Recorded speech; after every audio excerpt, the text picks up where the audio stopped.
গতির ভর্তা প্রভু পেষ্ট পরম দয়াল শ্রী শ্রী ঠাকুরের রাতুল চরণে আমার আভূমি প্রণাম। লীলা সঙ্গিনী শ্রী শ্রী বড়মা, পরম পূজ্যবাদ শ্রী শ্রী বড়দা, পরম পূজ্যবাদ শ্রী শ্রী আচার্যদেব তথা ঠাকুর পরিবারের প্রতি প্রত্যেকের রাঙা রাতুল চরণে আমার আভূমি কোটি কোটি প্রণাম। আজকে ঠাকুরের 137তম জন্ম মহামহোৎসব অরুণনগরে এই আয়োজিত হতে চলেছে। এখানে উপস্থিত পরম দয়ালের বিভিন্ন শ্রেণীর কর্মীগণ তথা ইষ্টপ্রাণ দাদাও, ভক্তিমতী মায়েরা, ছোট ছোট ভাই বোনেরা তথা এখানকার কর্মী মণ্ডলী সবাইকে যথাযোগ্য স্থানে আমার প্রণাম, আনন্দিত জয়গুরু, স্নেহ প্রীতি ভালোবাসা। ঠাকুরের কথা এখানে বলতে বলা হয়েছে আমাকে, যিনি শশাগরা ধরনের কুল মালিক, যিনি তার সম্পর্কে বলা এই ক্ষুদ্র মানুষের আমার দ্বারা তো সম্ভব নয়।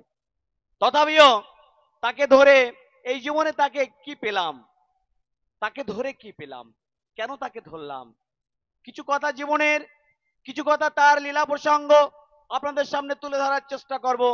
যদি কারোর মনে সাড়া জাগে তবেই আমার বলা ভালো হবে, নতুবা কিন্তু আমার বলা হয়ে উঠবে না। ঠাকুর অনুকূল চন্দ্র এ যুগের যুগ পুরুষোত্তম কেন তাকে আমরা বলি, কেন তাকে আমরা যুগ পুরুষোত্তম বলি, এ ভাববার বিষয়। এত প্রফেট এসেছেন, এত গুরু এই পৃথিবীর বুকে এসেছেন, ঠাকুর অনুকূল চন্দ্রকে কেন আমরা যুগ পুরুষোত্তম বলি? আপনাদের সামনে দেখুন একখানা ফটো, খালি গায়ে একখানা পৈতে গলায়, একদম সিম্পল, অ্যাবনর্মাল যাকে বলা হয়, একদম সিম্পল, এর মধ্যে আর কোনো ভেজাল দেখতে পাই না। এমন একটি মানুষ সমগ্র পৃথিবীকে যেন হেলিয়ে রেখেছেন তার শব্দের মধ্যে দিয়ে, তার কর্মপদ্ধতির মধ্যে দিয়ে, তার প্রতিটা জিনিস, তার প্রতিটা চলন কথন বলন যাই তিনি আমাদের মধ্যে দিয়ে গেছেন। এর আগে পৃথিবীর বুকে কোনো গুরু দেন নাই, এর আগে পৃথিবীর বুকে কোনো গুরু দেন নাই। কত ভগবান এসেছেন এখানে, জন্মগ্রহণ করেছেন মাতৃগর্ভে। তিনি কেন আসেন জানেন? আমি আমাকে দিয়ে বলি, এই যখন গৌরঙ্গদার বাড়ি থেকে আসছিলাম তখন এই বাঁ পাশে শীতে কেটেছিলাম, কেবল আমার স্ত্রী ফোন করেছে, মোবাইল ফোন আমি দেখি আমার শীতের ডান দিকে হয়ে গেছে। এটাই ব্যতিক্রম জীবনের। আমরা জীবন কোন দিকে নিয়ে যাওয়ার জন্য এসেছি আর জীবন কোন দিকে চলে যাচ্ছে আমরা বুঝতেই পারছি না। জীবনটা তার কাছে প্রতিশ্রুতি দিয়ে এসেছিলাম, আমরা কি করব তাই। যখন তুমি পৃথিবীর বুকে আমাকে পাঠিয়েছো তখন তোমার হয়ে থাকবো হে দয়াল, এই প্রতিশ্রুতি দিয়েছিলাম। কিন্তু এখানে এসে ষড়রূপীর যন্ত্রণায় পড়ে এমন মাতাল হয়ে গেছি যে নিজের আসল মকসদ কি সেটাই ভুলে গেছি মাগো, সেটাই ভুলে গেছি জানেন। তাই ঠাকুর অনুকূল চন্দ্র এই যুগে যুগে তিনি আসেন। যিনি কেন আসেন? যখন আমরা ধর্ম থেকে বঞ্চিত হয়ে যাই, আমরা অধর্মের প্রতি পা বাড়াই, সেদিন সেদিন আমাদের তাকে আসতেই হয়। এই নরতনুতে মাতৃগর্ভে জন্মগ্রহণ করে আমাদের আবার ঠিকঠাক ভাবে সেই ধর্মের দিকে পরিচালিত করবার জন্য তিনি আসেন। তিনি আসেন কেন জানেন? আমরা তার সন্তান তাই, আমরা তার বুদ্বুদ তাই। তিনি পুণ্যপতিতে স্পষ্ট বলে দিয়েছেন, তোমরা আমার বুদ্বুদ, আমাতে লয় হয়ে যাবে। তোমরা আমার বুদ্বুদ, এর আগে বলেছে কেউ তোমরা আমার বুদ্বুদ আমাতে লয় হয়ে যাবে? তিনি বলেছেন আর জন্মের দরকার নেই, এই জন্মেই প্রতি প্রত্যেককেই আমি আমার কাছে নিয়ে নেবো, এই জন্মেই শুধু আমার হয়ে থাকো, আমি যা বলি তাই শোনো। তিনি বলেছেন এই জীবন একমাত্র বর্ধনার দিকে যদি না যায় তাহলে ধর্ম করা হয়নি, বর্ধনার দিকে যদি না যায় ধর্ম করা হয়নি। আর ধর্ম সেটাই করে দিতে পারে, ধর্ম মানুষকে বর্ধনার দিকে এগিয়ে যেতে পারে। দেখুন আমরা সিঁড়ি বেয়ে দোতলা তিনতলায় উঠি না, মাটির থেকে উপরে উঠে যাই, উঠে গেলে অনেক কিছু দেখতে পাই। যখন দোতলা তিনতলা এমনি করে বম্বে দেখুন 60-70 তলা পর্যন্ত আছে, যখন ওই উঁচু তো মানুষ ওঠে তখন নিচের প্রত্যেককে সে দেখতে পায়। মানুষ যখন উঁচু ধাপে উঠে যাবে তখন কিন্তু সে সবকিছু দেখতে পায়। তাই এবার এসে ঠাকুর অনুকূল চন্দ্র ধাপ করে দিলেন তার উপরে ওঠার জন্য। এই ধাপগুলো কি জানেন? যজন যাজন ইষ্টভৃতি সস্তায়নী সদাচার, এই 5টা ধাপ তিনি আমাদেরকে দিলেন। বললেন একের পরে আরেকটা পা দিয়ে দিয়ে এই পঞ্চধাপ পার করে দিলে সেখানেই কৈবল্য প্রাপ্তি, সেখানেই ঠাকুর কে সেটাই দেখতে পাওয়া যাবে। অতি সহজে তিনি এইসব শব্দগুলো আমাদের মধ্যে দিয়ে দিলেন। আর তিনি এবার চলেছে তার লীলা, এবার পঞ্চম প্রজন্মের মধ্যে দিয়ে তিনি লীলায়িত করে চলেছেন, সমগ্র বিশ্বে তার লীলা চলছে। এমন লীলা এর আগে কখনো দেখা যায়নি।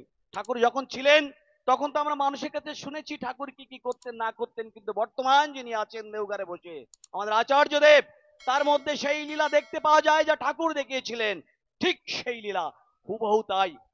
এক মা ওই ঠাকুর বাংলায় গেছেন, আমরা দেওঘরে, আপনারা গেছেন, বৌরানী মাকে প্রণাম করতে গেছেন, প্রণাম করে মুখ বাঁধা মা বলছেন, বৌরানী মা বলছেন, মা তোমার মুখ বাঁধা কেন, খোলো তো। বলে আগে না মা, আমি এই মুখ আপনাকে দেখাবো না। কেন মা? বলে দেখাবো না। বলে না, তুমি খোলো, আমি দেখবো। খুলে দেখে মুখটা জ্বলে গেছে। বলে মা তুমি ট্রিটমেন্ট করোনি কেন? বলে আমার না, আমি অনেক গরিব জানো, আমার পরিবার অনেক গরিব, আমার কোনো পয়সা নেই। বৌরানী মায়ের চোখ দিয়ে জল গড়িয়ে এলো। মা সঙ্গে সঙ্গেই নিচে বসেছিলেন আচার্যদেব, সেখানে বসেছিলেন পুজোবাদ বিঙ্কিদা, পুজোবাদ অবিন বাবু, পুজোবাদ সিপাহীদা, সবাই বসেছিলেন। মা সেখানে গিয়ে আচার্যদেবকে প্রণাম করে ঠিক ওই পেছনের গেটটার ধারে নিজের আঁচল বিছিয়ে দিয়ে বললেন, কই গো, কেউ আমাকে ভিক্ষা দেবে, কেউ আমাকে ভিক্ষা দেবে। তিনবার যখন বললেন, পূজনীয় অবিন্দা উঠে এসে সোজা ঘরে চলে গেলেন। ঘরে গিয়ে লক্ষ্মীর ঘর ছিল, ওই লক্ষ্মীর ঘরটা নিয়ে এসে বললো, মা এই যে যত কিঞ্চিত আমার কাছে আছে আমি সঞ্চয় করেছি, মা এগুলো নাও। বলে মাকে যখন দিলেন, দেখতে দেখতে সেখানে লোক সেই মার আঁচল ভরে দিলেন। মা ওই পয়সাগুলো নিয়ে সেই যে মা চলে গেছে মুখ, সেই মার কাছে যে বললেন, মা গো এইটুকুই আমার দ্বারা হয়েছে, মা এই পয়সাগুলো নিয়ে গিয়ে তুমি আগে তোমার ট্রিটমেন্ট করুন, তুমি তোমার ট্রিটমেন্ট করো। এ কে কে করতে পারে এই কথা? কে বলতে পারে এই কথা? এমনতর কাজ যিনি সমগ্র বিশ্বের প্রণাম্য, যিনি প্রণাম গ্রহণ করছেন, আজকে তিনি সবার কাছে দুহাত পেতে ভিক্ষা চাইছেন মানুষের জন্য। মানুষ কাঙাল তিনি। ঠাকুর বলেছিলেন, আমি একটা মানুষের জন্য একটা সাম্রাজ্যকে ত্যাগ করতে পারি, একটা সাম্রাজ্যের বিনিময়ে একটা মানুষকে আমি ত্যাগ করতে পারি না। সেই লীলা চলছে। আচার্যদেব ওই ঘরে গেছেন, মায়েরা বৌরানী মার সঙ্গে কথাবার্তা বলছেন। ঠিক সেই সময় আচার্যদেব বললেন, জানো এক্ষুনি এক দাদা আসবেন তোমাকে প্রণাম করতে, তার মেয়ের বিয়ে, তো তোমার এক কানের দুল দেওয়া হয়েছিল না, ওই কানের দুলটা দিয়ে দিও। বলে আচার্যদেব চলে গেলেন। ঠিক ইতিমতো অবস্থায় 2 মিনিটের মধ্যে সে দাদা এসে প্রণাম করে বললেন, মা আমার মেয়ের বিয়ে। বলা দেরি আর করা দেরি নেই, সঙ্গে সঙ্গে মা ঘরে গিয়ে আলমারি থেকে কানের দুলটা এনে তাকে দিয়ে বললেন, আমার তরফ থেকে আপনার মেয়েকে এটা দেবেন। এই যে তার কর্ম পদ্ধতি, তিনি কে? আমাদেরকে চিনি নিয়ে যেতে হবে। তিনি বারবার বলেছেন, ঠাকুরের সামনে দাঁড়িয়ে বুকে হাত দিয়ে বলো, ঠাকুর আমি তোমাকে ভালোবাসি। 24 ঘন্টার মধ্যে ঠাকুর তোমার মধ্যে সাড়া দেবে। ওটা 24 ঘন্টার মধ্যে বলেছে, বুকে হাত দিও, ঠাকুর আমি তোমাকে ভালোবাসি। আমরা কতজন বলতে পারি? আমরা কতজন বলতে পারি ঠাকুর তোমাকে ভালোবাসি? আমি যদি তোমাকে ভালোবাসি দয়াল, তাহলে আমি তোমার প্রতি প্রত্যেক কাজটাই আমার ভালো লাগবে। তুমি যা ভালোবাসো আমার তাই ভালো লাগবে।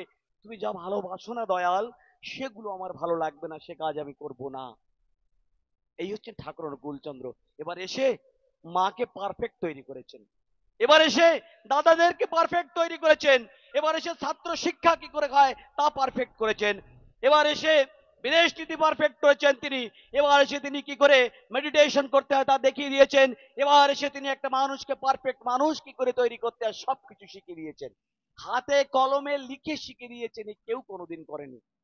জানেন কেন হাতে কলমে লিখে শিখিয়েছেন? ঠাকুর বসে আছেন, ঠিক এই সময় কলকাতা থেকে একটা গ্রুপ ঠাকুরের কাছে এসে অনেক প্রশ্ন করেছেন। প্রশ্ন করে তার উত্তর ঠাকুর দিয়েছেন, তারা চলে যাচ্ছিলেন। ঠিক সেই মতো অবস্থায় এক দাদা বললেন, ঠাকুর এবার আপনি এইসব এই নিজে হাতে কলমে লিখে দিচ্ছেন কেন? ঠাকুর বললেন, ওই ওই দাদাগুলোকে ডাক দাও তো একটু। তারা চলে যাচ্ছিলেন, সেই কলকাতার দাদাদেরকে আবার ডাক দিলেন। তারা পাশে এসে ঠাকুরের কাছে এলেন, বলেন ঠাকুর ডেকেছেন? বলে আগে। বলে আগে একটু আগে আপনারা কি প্রশ্ন করেছিলেন? তো প্রশ্ন বললো, বলে উত্তর কি দিয়েছিলাম, সব এলোমেলো। এবার বললেন ঠিক আছে আপনারা যান। যখন ওরা চলে গেলেন, ঠাকুর বললেন, দেখেছিস এক মুহূর্তের মধ্যে প্রত্যেকটা কথা এলোমেলো, তাই আমি লিখে দিলাম যেন যুগ যুগান্তর ধরে জিনিস এমনি ভাবে বয়ে থাকে। এই আমি এসেছি রে, আর আগামী 10,000 বছরের মধ্যে কোনো প্রফেটকে এই পৃথিবীর বুকে আসতে হবে না।